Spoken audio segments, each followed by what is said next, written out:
Dinner ಮತ್ತು breakfast ಮೀಟಿಂಗ್ಗಳು ಆಗ್ತಾ ಇದೆ ಅಂದರೆ ಬೆಂಗಳೂರಿಗೆ ಮಾತ್ರ ಸೀಮಿತ ಆಗಿಲ್ಲ, ಅಲ್ಲೂ ಕೂಡ ಅದು ವರ್ಕ್ ಆಗ್ತಾ ಇದೆ ಅನ್ನೋದರ ವಿಚಾರಗಳು ಬೆಳಕಿಗೆ ಬರ್ತಾ ಇದೆ ಅಂತ ಮುಂದುವರೆದು ಮತ್ತಷ್ಟು ಅಪ್ಡೇಟ್ ಇದೆ. ಇದೇ ಡಿನ್ನರ್ ಪಾಲಿಟಿಕ್ಸ್ ವಿಚಾರಕ್ಕೆ ಸಂಬಂಧಪಟ್ಟಂತೆ ಇಬ್ಬರು ನಾಯಕರು ಪ್ರತ್ಯೇಕವಾಗಿ ಈ ರೀತಿ ಡಿನ್ನರ್ ನೆಪದಲ್ಲಿ ಮೀಟಿಂಗ್ಗಳನ್ನು ಮಾಡ್ತಿದ್ದಾರೆ ಅಂದರೆ ಇದರ ಅರ್ಥ ಏನು?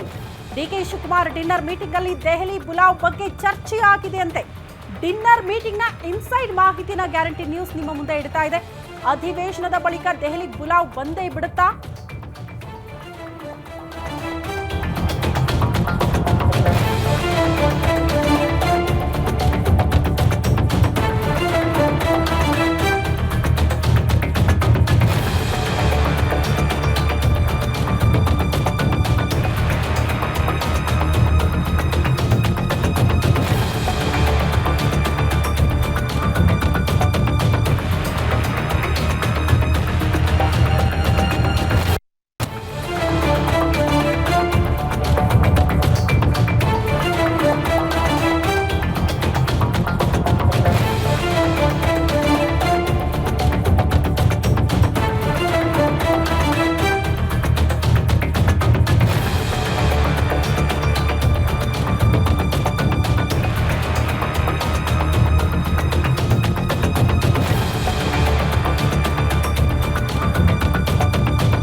ಡಿಕೆ ಶಿವಕುಮಾರ್ ಡಿನ್ನರ್ ಮೀಟಿಂಗ್ ನಲ್ಲಿ ದೆಹಲಿ ಬುಲಾವ್ ಬಗ್ಗೆ ಚರ್ಚೆ ಆಗಿದೆಯಂತೆ.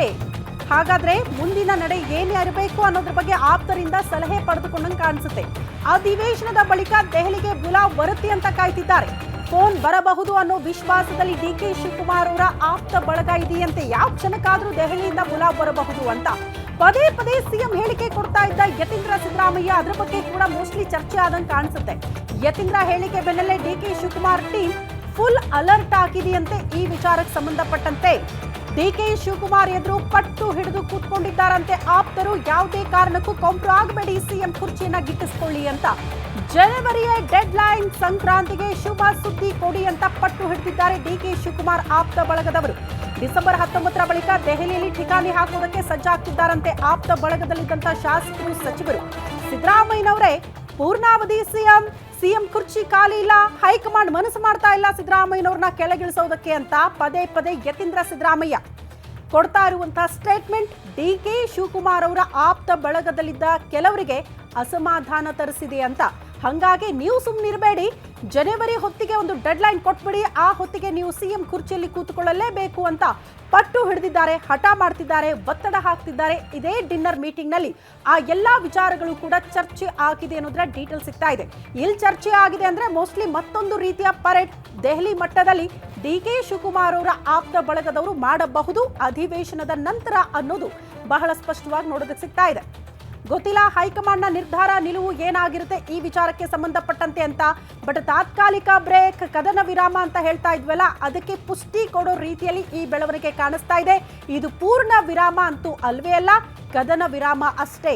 ಹಾಗಾಗಿ ಅಧಿವೇಶನದ ಬಳಿಕ ಏನಾಗಬಹುದು ಸಿಎಂ ಕುರ್ಚಿ ಕಲಹಕ್ಕೆ ಸಂಬಂಧಪಟ್ಟಂತೆ ಅನ್ನೋದು ಸದ್ಯ ಇರುವಂತಹ $1 ಮಿಲಿಯನ್ ಪ್ರಶ್ನೆ. ಅದಕ್ಕೆ ಉತ್ತರ ಗೊತ್ತಿರೋದು ಹೈಕಮಾಂಡ್ ಬಳಿ, ಉತ್ತರ ಗೊತ್ತಿರೋದು ಡಿಸಿಎಂ ಡಿಕೆ ಶಿವಕುಮಾರ್ ಮತ್ತು ಸಿದ್ದರಾಮಯ್ಯನವರ ಬಳಿ.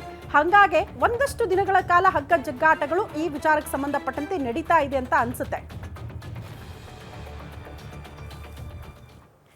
ಈ ಬಗ್ಗೆ ಮತ್ತಷ್ಟು ಡೀಟೇಲ್ಸ್ ಅನ್ನ ಕೊಡ್ತಾ ಹೋಗ್ತಾರೆ political bureau head Maruti Pavagada ನೇರ ಸಂಪರ್ಕದಲ್ಲಿ ಜಾಯಿನ್ ಆಗ್ತಿದ್ದಾರೆ.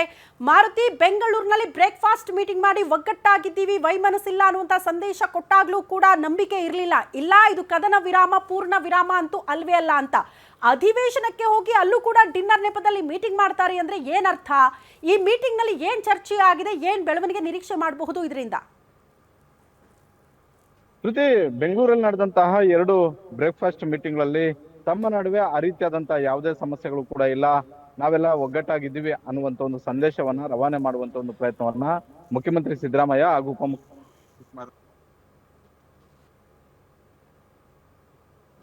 ಮಾರುತಿ, ಧ್ವನಿ ಕೇಳಿಸ್ತಾ ಇದ್ರೆ ಕಂಟಿನ್ಯೂ ಮಾಡಿ.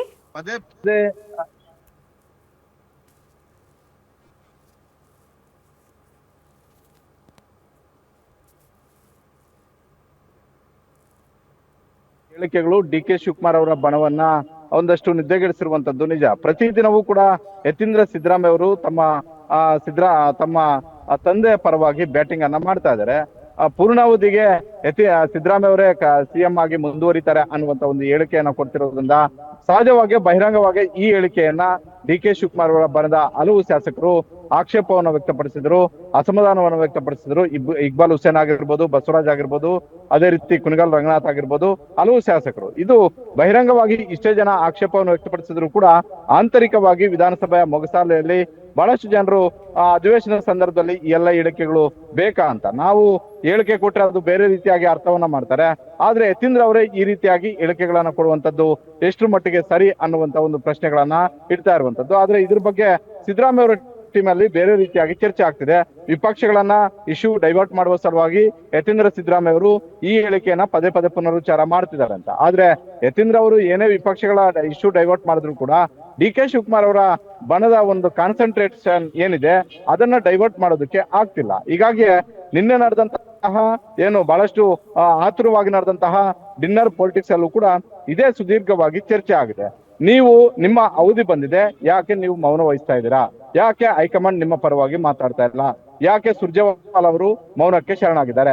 ಈ ಹಿಂದೆ ಸುರ್ಜೇವಾಲ್ ಅವರು ಬೆಂಗಳೂರಿಗೆ ಬಂದಾಗ ಬಹಳಷ್ಟು ಸ್ಪಷ್ಟವಾದಂತ ಒಂದು ಸಂದೇಶವನ್ನ ರವಾನೆ ಮಾಡಿದ್ರು. ಯಾರು ಕೂಡ ನಾಯಕತ್ವ ವಿಚಾರಕ್ಕೆ ಸಂಬಂಧಪಟ್ಟಂತೆ ಬಹಿರಂಗ ಹೇಳಿಕೆಗಳನ್ನ ಕೊಡಬಾರ್ದು, ಹೈಕಮಾಂಡ್ ಒಂದು ನಿರ್ಧಾರವನ್ನು ತೆಗೆದುಕೊಳ್ಳುತ್ತೆ ಅಂತ. ಈಗ ಸಮಯ ಮುಗ್ದಿದ್ರು ಕೂಡ ಯಾಕೆ ಹೈಕಮಾಂಡ್ ಒಂದು ಸ್ಪಷ್ಟವಾದಂತ ಒಂದು ನಿರ್ಧಾರಕ್ಕೆ ಬರ್ತಾ ಇಲ್ಲ? ನಮಗೆ ರಿಸಲ್ಟ್ ಬೇಕು ಅನ್ನುವಂತ ಒಂದು ಒತ್ತಾಯವನ್ನ ಡಿ ಕೆ ಶಿವಕುಮಾರ್ ಅವರ ಮುಂದೆ ಇಟ್ರು ಅನ್ನುವಂತ ಒಂದು ಮಾಹಿತಿ ಗ್ಯಾರಂಟಿ ನ್ಯೂಸ್ಗೆ ಸಿಕ್ಕಿರುವಂತದ್ದು. ಹಾಗಾಗಿ ನಿನ್ನೆ ತಡರಾತ್ರಿ ನಡೆದಂತಹ ಸುಮಾರು 3-4 ಗಂಟೆಗಳ ಈ ಡಿನ್ನರ್ ಪೊಲಿಟಿಕ್ಸ್ ಅಲ್ಲಿ ಸುದೀರ್ಘವಾಗಿ ಚರ್ಚೆ ಆಗಿದೆ. ಸುಮಾರು 35 ಜನ ಶಾಸಕರು, 14 ಜನ ಪರಿಷತ್ ಸದಸ್ಯರು ಹಾಗೂ ಸಚಿವರು ಕೂಡ ಈ ಸಭೆಯಲ್ಲಿ ಭಾಗವಹಿಸಿರುವಂತದ್ದು. ಡಿ ಕೆ ಶಿವಕುಮಾರ್ ಜೊತೆಗೆ ಚಲುವರಾಯಸ್ವಾಮಿ ಭಾಗವಹಿಸಿದ್ದಾರೆ, ಶರಣ ಪ್ರಕಾಶ್ ಪಾಟೀಲ್ ಭಾಗವಹಿಸಿದ್ದಾರೆ, ಲಕ್ಷ್ಮೀ ಹೆಬ್ಬಾಳ್ಕರ್ ಅವರು ಭಾಗವಹಿಸಿದ್ದಾರೆ, ಮಂಕಳ್ ವೈದ್ಯ ಅವರು ಭಾಗವಹಿಸಿದ್ದಾರೆ. ಬಹುತೇಕ ಈ ಕಿರಿಯ ಶಾಸಕರೆಲ್ಲರೂ ಕೂಡ ಡಿ ಕೆ ಶಿವಕುಮಾರ್ ಅವರ ಪರವಾಗಿ ನಿನ್ನೆ ರಾತ್ರಿ ಬ್ಯಾಟಿಂಗ್ ಬೀಸಿದ್ದಾರೆ. ಹೀಗಾಗಿ ಸಿದ್ದರಾಮಯ್ಯ ಅವರ ಪರವಾಗಿ ಹಿರಿಯ ಶಾಸಕರು, ಹಿರಿಯ ಸಚಿವರು ಇದ್ರೆ, ಡಿ ಕೆ ಶಿವಕುಮಾರ್ ಅವರ ಪರವಾಗಿ ನಿನ್ನೆ ರಾತ್ರಿ ನೋಡಿದಂತಹ ಸಂಖ್ಯೆಯನ್ನ ನಾವು ನೋಡಿದ್ರೆ ದೊಡ್ಡ ಮಟ್ಟದ ಒಂದು ಸಂಖ್ಯೆ ನಿನ್ನೆ ಡಿನ್ನರ್ ಪಾಲಿಟಿಕ್ಸ್ ಗೆ ಶುರುವಾಗಿದೆ. ಡಿ ಕೆ ಶಿವಕುಮಾರ್ ಅವರು ಬೆಳಿಗ್ಗೆ ಎದ್ದ ತಕ್ಷಣ ಬೇರೆ ರೀತಿಯಾಗಿ ಹೇಳಿಕೆಯನ್ನ ಕೊಟ್ಟಿರ್ಬೋದು, ಆದ್ರೆ ನಿನ್ನೆ ರಾತ್ರಿ ನಡೆದಂತಹ ಡಿನ್ನರ್ ಪಾಲಿಟಿಕ್ಸ್ ಅಲ್ಲಿ ಚರ್ಚೆ ಆಗಿದ್ದೇ ಬೇರೆ. ಬೆಳಗ್ಗೆ ಡಿ ಕೆ ಶಿವಕುಮಾರ್ ಅವರು ಹೇಳ್ತಾ ಇರುವಂತಹ ಒಂದು ವಿಚಾರಗಳೇ ಬೇರೆ. 19ನೇ ತಾರೀಕು ಬಳಿಕ ದೆಹಲಿಯಲ್ಲಿ ಠಿಕಾಣಿ ಹೂಡಿ ರಿಸಲ್ಟ್ ಬೇಕು ಅನ್ನುವಂತ ಒಂದು ಒತ್ತಾಯವನ್ನ ಕಾಂಗ್ರೆಸ್ ಹೈಕಮಾಂಡ್ ಮೇಲೆ ಮಾಡಿ ಅನ್ನುವಂಥದ್ದನ್ನ ನಿನ್ನೆ ಪಟ್ಟಿದ್ದಾರೆ. ಹೀಗಾಗಿ ನನಗೆ ಹೈಕಮಾಂಡ್ ಮೇಲೆ ನಿಷ್ಠೆ ಇದೆ, ನಂಬಿಕೆ ಇದೆ. 19ನೇ ತಾರೀಕು ಬಳಿಕ ನನಗೆ ಒಂದು ರಿಸಲ್ಟ್ ಕೊಟ್ಟೆ ಕೊಡ್ತಾರೆ. ಹೀಗಾಗಿ ಸಮಾಧಾನವಾಗಿರಿ, ನಮ್ಮ ಟೀಮ್ ಇಂದ ಯಾವುದೇ ಸಮಸ್ಯೆ ಆಗ್ತಾ ಇಲ್ಲ. ಕಾಂಟ್ರವರ್ಸಿ ಹೇಳಿಕೆಗಳು ಕೊಡೋದು ಬೇಡ, ಅಧಿವೇಶನವನ್ನ ಮುಗಿಸೋಣ. ಅಧಿವೇಶನದ ಬಳಿಕ ದೆಹಲಿಯಲ್ಲಿ ಎಲ್ಲವೂ ಕೂಡ ನಿರ್ಧಾರ ಆಗುತ್ತೆ ಅನ್ನುವಂತ ಒಂದು ಭರವಸೆಯನ್ನ ಡಿ ಕೆ ಶಿವಕುಮಾರ್ ಅವರು ಕೊಟ್ಟರು ಅನ್ನುವಂಥದ್ದು. ಯತೀಂದ್ರ ಅವರು ಕೊಡುವಂತಹ ಒಂದು ಹೇಳಿಕೆಯ ಬಗ್ಗೆನೂ ಕೂಡ ಹೆಚ್ಚು ಚರ್ಚೆ ಆಗಿದೆ. ಒಟ್ಟಾರೆ ಈ ಎಲ್ಲಾ ವಿಚಾರಗಳು ಕೂಡ ಈಗ ಕಾಂಗ್ರೆಸ್ ಹೈಕಮಾಂಡ್ ಅಂಗಳಕ್ಕೆ ತಲುಪಿಸುವಂತ ಒಂದು ನಿಟ್ಟಿನಲ್ಲಿ ರಾತ್ರಿ ಡಿನ್ನರ್ ಪೊಲಿಟಿಕ್ಸ್ ಆಗಿದೆ. ಶ್ರುತಿ. ಓಕೆ ಮಾರುತಿ, ಧನ್ಯವಾದಗಳು ತಮ್ಮೆಲ್ಲ ಮಾಹಿತಿಗೆ.